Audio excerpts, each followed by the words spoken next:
Hey everyone, welcome back to the channel.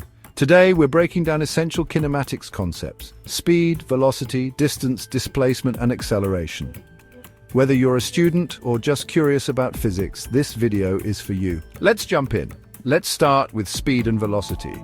Speed is how fast an object is moving, and it's a scalar quantity. That means it only has magnitude and no direction.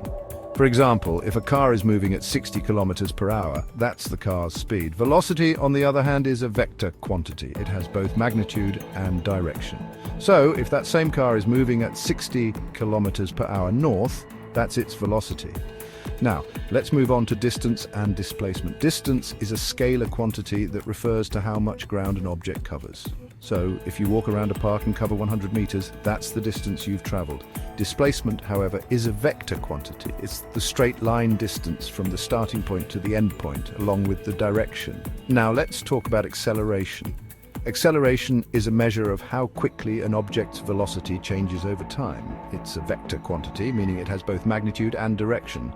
Acceleration happens when an object speeds up, slows down, or changes direction. To wrap it up, speed is how fast something moves, velocity is speed with a direction, distance is how much ground you cover, and displacement is the shortest distance between 2 points. And acceleration, it's all about how quickly an object's velocity changes.